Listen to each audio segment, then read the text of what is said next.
have with pens in your world, in your environment, in your experience, the broader and thicker and richer that pen schema, that pen folder you have in your mind is going to be.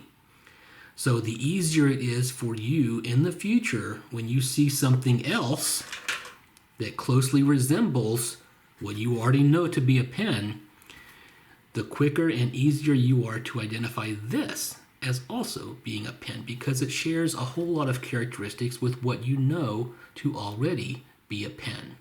And you can kind of, through the process of elimination and matching and things like this, you can assume that this is also a pen. Now, this doesn't always work. Sometimes you can get messed up and you can see something and, think that it's one thing and it's completely something else. This happens to us all the time. And sometimes you come across something and you have absolutely no idea what it is because you don't have a schema for that already. Stuff is always washing up on beaches from the deep sea of the ocean. We've never experienced anything like that before. And so we kind of have a little bit of trouble trying to figure out what it is. Sometimes you can even look at things from a different perspective or point of view. Go online and look at those pictures of things, that you see every day that are perhaps magnified really, really up close, and it becomes very, very difficult to see them because you've never been experienced or exposed to that particular item at that particular level. And so you have to form kind of a new representation, a new exemplar of what that actually entails, of what that actually encompasses in order to be able to process that and add it to your schema for whatever that might be. Okay, please let me know if this does not make any sense. Piaget does not play around.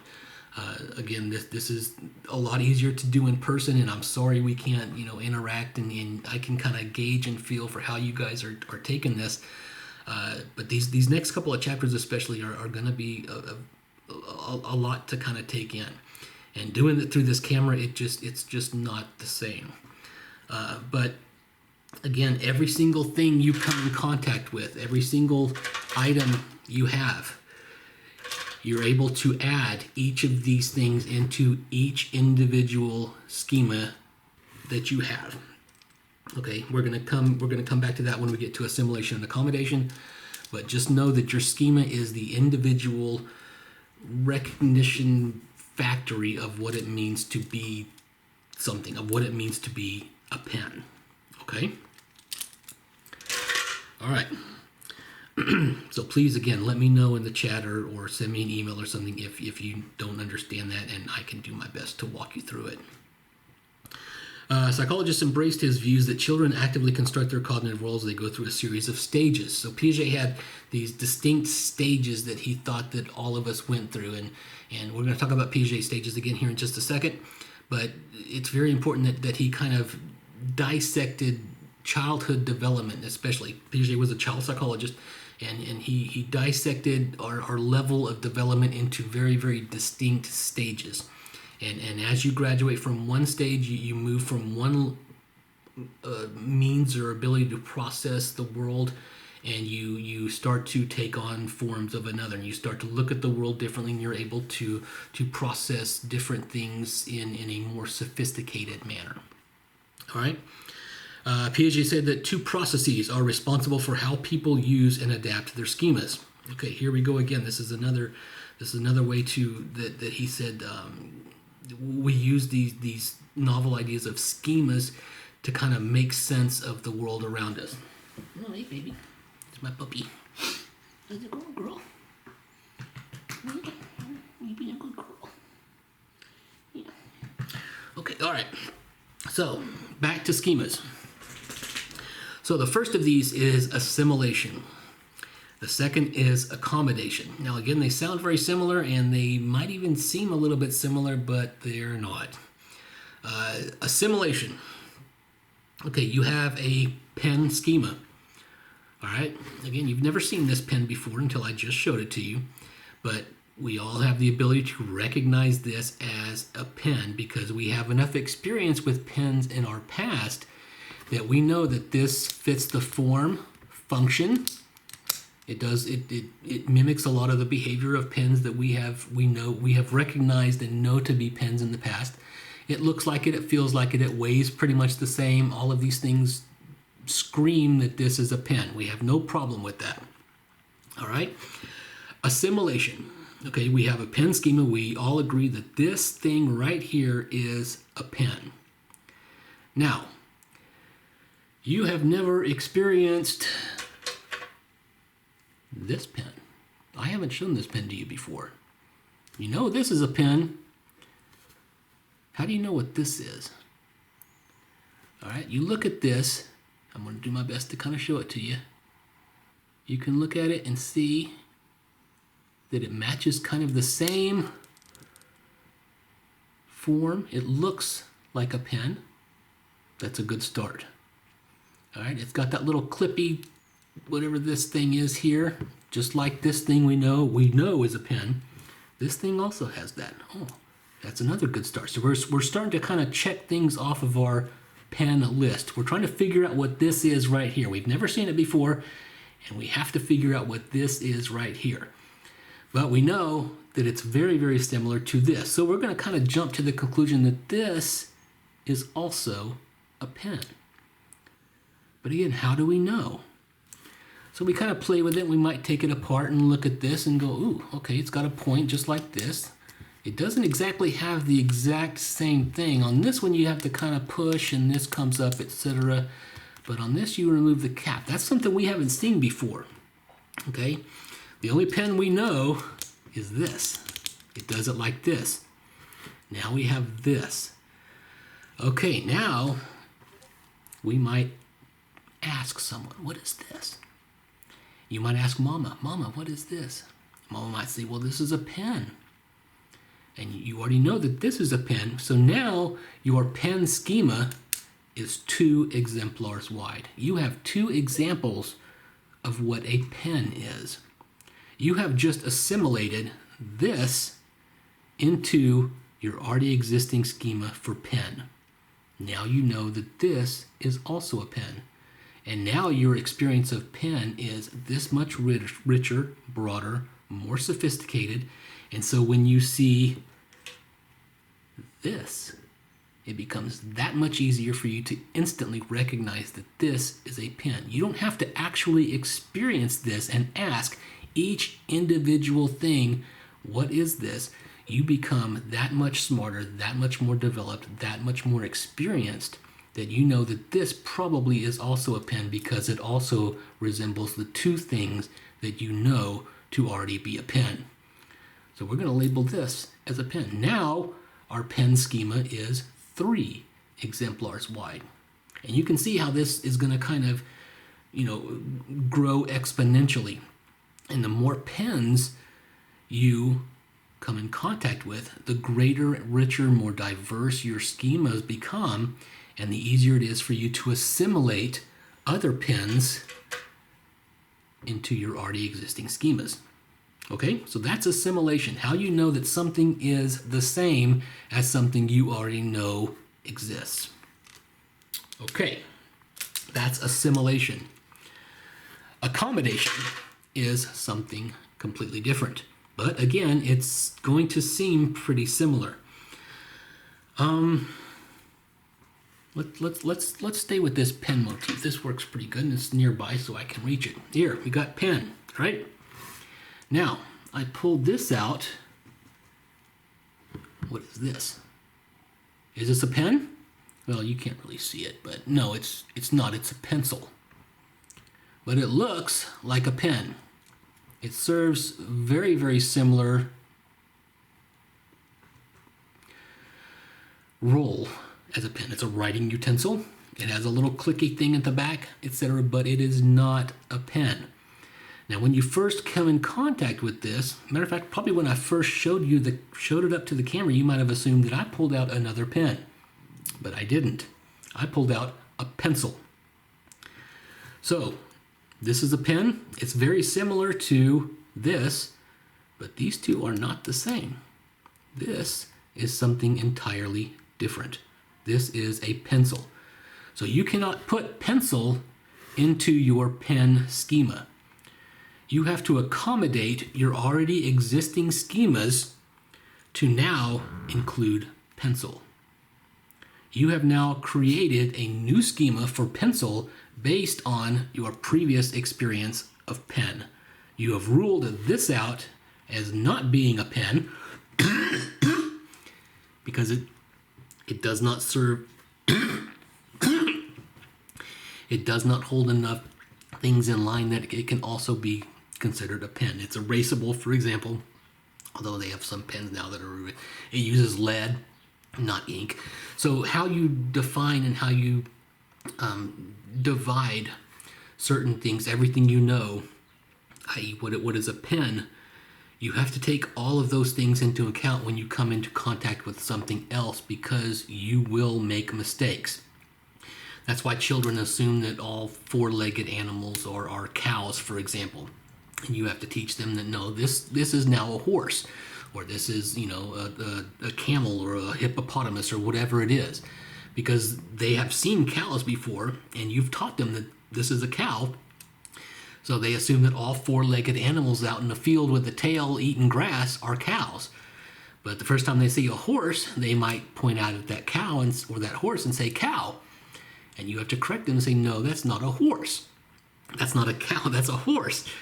And so now they have to differentiate, they have to accommodate their already existing schemas to now differentiate horse from cow. So they're looking at that horse and they're trying to figure out everything that makes that different from what it means to be a cow. You're looking at this pencil and you're trying to figure out everything that makes it different from this pen. That is accommodation. All right? So assimilation is pen to pen. Accommodation is pen to pencil. All right? So again, please let me know in the chat or send me an email if that is in any way unclear. Doing this on camera, again, it sucks, and there's just no way that I can really get this point across unless I'm able to interact with you guys. But, the apocalypse or whatever has us separated. So this is just going to have to be as good as it can get. Hopefully I've explained this in a way that is pretty easily digestible. But please send me an email or throw something up in the chat and let me know if this is in any way unclear. All right, Piaget again does not play around. All right, so that's assimilation and accommodation, kind of in a nutshell. If you take a developmental course, you will come across these again, unfortunately, and I'm sorry for that now. All right. So assimilation occurs when individuals incorporate new information into their already existing knowledge. So you're incorporating new instances of pen into your already existing schema of pen. Accommodation occurs when individuals adjust their schemas to their environment. So you come in contact with something new in your environment, and you have to adjust the schemas in your filing cabinet accordingly. So you might have to make a brand new schema for pencil or horse or hippopotamus or whatever it might be. And again, as you come in contact with new, novel things in your world that you've never been exposed to before, you are constantly accommodating every single new thing into the filing cabinet of your mind. Sometimes you're learning new things that are similar to other things, and you're able to assimilate those new things into already existing schemas, your pen schemas. So every new pen, you walk into Office Depot, and every single new pen, if you've never experienced that particular pen before, you are assimilating every single pen on those shelves into your pen schema. And so the more exposure, the more experience you have in the world, the richer and more diverse your schemas and your mind in and of itself will become. Piaget further stated that we go through 4 distinct stages of understanding the world, and that each of these stages is age-related and consists of distinct ways of thinking. It is not simply knowing more information that takes a child from one stage to the next. Rather, it is a different way of understanding the world. So now we're going to get into Piaget's 4 stages, all right? So basically, it's not... Don't focus so much on the age markers. Focus more on the developmental progress that is made in each of these. So these age ranges are going to be very soft. So Don't think that once a child hits a certain age that he automatically graduates. That's not how Piaget formulated these. He wanted to focus on the developmental constructs of each stage. Again, it's the developmental milestone achievements that graduate you from one stage to the next, not the fact that you've hit a particular age. All right, so also keep that in mind. So Piaget's first stage, sensory motor. This occurs from birth to around 2.5 years of age. Again, these age ranges are going to be soft. So just because a child has hit 3 doesn't mean that they've automatically left the sensory motor stage. And just because a child is still 1.5 doesn't mean that they are still in sensory motor stage. So again, it's not the ages that mark transition from one stage to the next. It is the developmental construct achievements within each stage that mark that the child has passed from one stage to the next. All right. In this stage, understanding comes from coordinating sensory experiences or sensations with physical actions. Again, we kind of talked about how babies, learn new things about their environment. Everything is through senses. That's really the only mode or method that they have to learn about anything. They put everything in their mouth, and they're constantly reaching out and looking at things. They have to be visually stimulated and all of that. The transition in this stage is from reflexive to deliberate intentional behavior. This is how we investigate the world. We talked about how babies or infants especially come pre-wired with these reflexes. During this stage, those reflexes drop off, and more deliberate, conscious control of bodily functions and bodily movements is usually established. If it does not, that can be a big red flag that something is wrong developmentally. If a child should have a reflex but does not, or if a child does have a reflex and they should have already dropped it off already, they should have conscious control over their bodies, but the reflex is still persisting, that is a very, very big marker, and that needs to be taken care of very, very quickly. The main hallmark transition from sensory motor to the next stage is the development of something called object permanence. Object permanence is the idea that just because something is out of sight does not mean that it is out of mind. Let's use these pens again. So I take this pen and I put it behind my back and I ask you, where's the pen? Where are you going to go look for it? Well, anybody above the age of 1.5 or 2 is going to go behind my back and find the pen. But you do that to a 2-year-old and they might forget about it very quickly because they have not yet developed object permanence.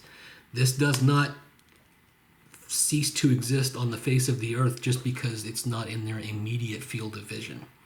All right? So once they develop object permanence, they move to Piaget's second stage, which is pre-operational. This stage occurs usually from about 2 to around 7. Again, these age ranges are going to be soft.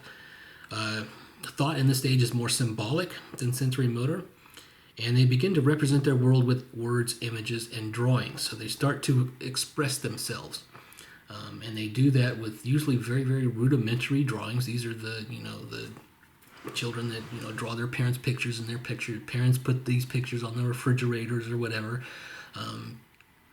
Things are very usually very fixed. So all houses are squares with triangles on top.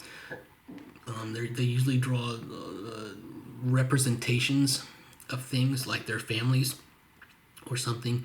They might throw a dog in there or the sun or something like that. But they begin to kind of branch out and start to represent the world that they see in the best way that they know how. And some children will draw, some children will build things, some children will I don't know, whatever kids do. I don't have kids, so but they start to kind of, they have a lot going on up here, and so they try to get that out and start to really branch out and start to increase their reach. We call that reach when the amount of influence that we have in a particular environment. During the stage, they cannot perform what are called operations, which are mental representations that are reversible. If I take I don't know, an ice cube and put it on the table and it melts, is it still the same ice cube? Is it still the same water? Well, yes, of course it is. It's just in a different form. They can't look at this puddle of water that was once an ice cube and infer that it was the same ice cube that was there before. It's usually something completely different. If you take something and if you take a piece of paper and tear it up into little bitty pieces and put it in the floor, is it still the same piece of paper? Well, yes, of course it is. It's just torn up. People in pre-operational, they don't get that. It's something completely different. They're not able to kind of reverse that in their mind and see that these individual pieces were once the whole. All right. They also can't grasp what's called something called conservation. Conservation basically is if you let's say you take I'm trying to find you take a glass of water, for example, and you put it in a really big, tall, thin glass. And in that thin glass, it's going to reach up to a particular height on the glass itself. So if this were clear and I filled this up, it might come up to here on this glass. But if I take this same amount of water and pour it into a bathtub, it might only be fill the bathtub up half an inch or whatever. You ask a child which one has more water, they're going to tell you that because it looks like this is more full than the bathtub is. That's called conservation. You take the same amount of they can actually watch you pour the liquid from your glass into the bathtub, and they still will say, well, it had more here because it looked like it was more there. Thought in this stage is inherently egocentric. They are unable to distinguish between their own perception and that of another, their own perspective and that of another. They are completely self-centered. Everything is mine. This is why teaching children in this stage especially that sharing is important, because it helps them to realize that they are not the only people in the world, that their actions have consequences, and they are able, what they do influences other people, and it actually has an effect on how people feel and things like that. So they're not, the terrible 2s and 3s and 4s, those types of age ranges. They're not doing it on purpose.